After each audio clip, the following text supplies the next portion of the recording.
Hey guys, so today we're on pages 9 through 11 for language. We're going to be talking about state of being verbs and helping verbs.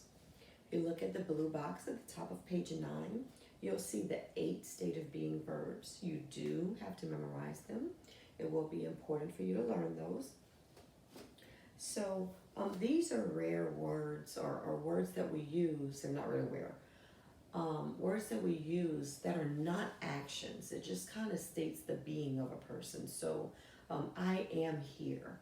Okay, I'm here. Am is just where I am. It's my state of being. Okay, so am is are, was, were, be, being, and been.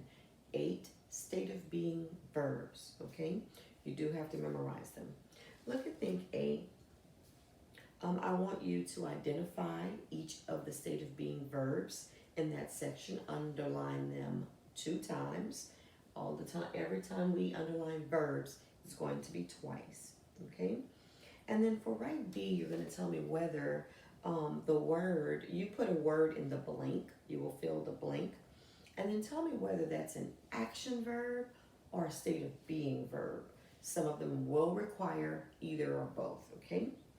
So complete that, and then we'll probably discuss this one on a Zoom or something. There are going to be a few lessons where we literally have to connect to get some feedback. This is probably going to be one of those lessons.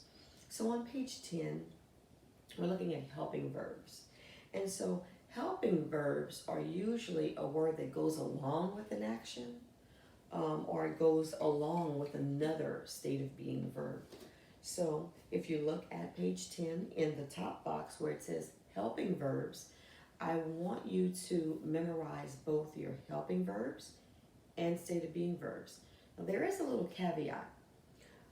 Helping verbs cannot and will not ever be a state of being verb. However, our state of being verbs can be helping verbs. Okay?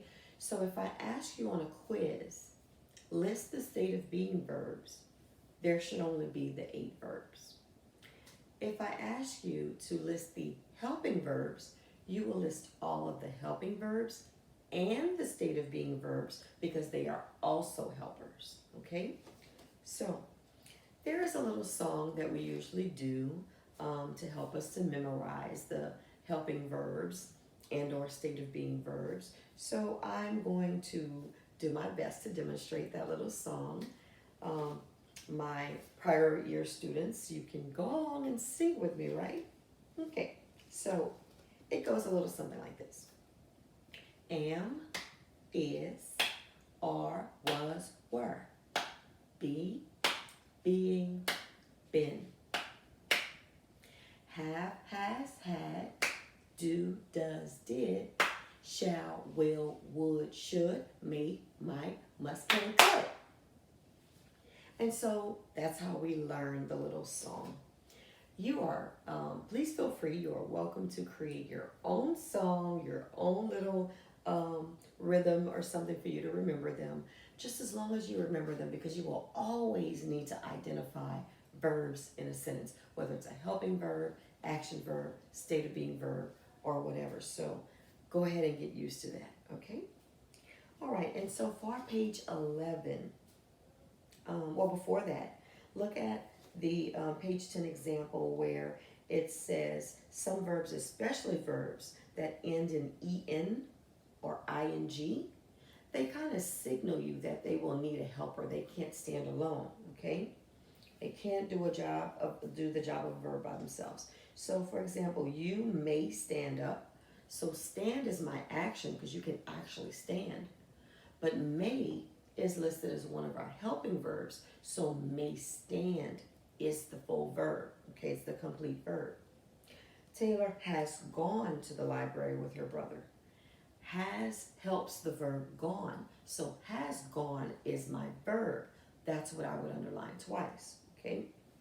We will jog for 15 minutes a day. Jog is my action. Will helps my action. So will jog is my verb. I can finish my work by supper time. Finish is what I can do, but I can finish. So can finish is the verb that I've underlined twice. And then notice these last two, the ing ending and the en ending. Kevin is practicing, ing, is practicing the piano. Is and practicing is my complete verb, okay? So is the helper to the action practicing.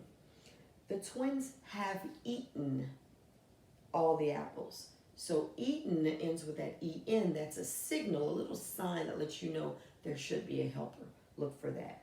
So have eaten would be the verb that underlined twice.